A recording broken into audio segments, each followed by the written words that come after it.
Hey, this is Dylan with Repair Spots, and today in this video I'll be showing you how to unemploy an employee and things about it. So first off, when you're going to go about unemploying an employee, we're going to go over here to the menu, and we'll go down to employees.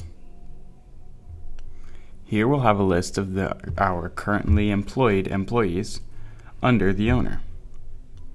Now let's go to the employee we'll be unemploying. Here's our employee. We can edit their status and any settings about them, or we can go to this button right here, which will be a reset info.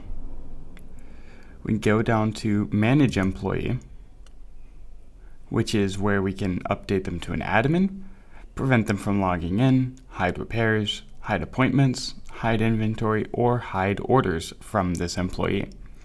What we'll be doing is going down here to this button that says Unemployed at the bottom. We'll go continue. And we've successfully unemployed that employee.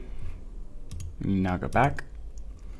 Now if we go down here to view Unemployed,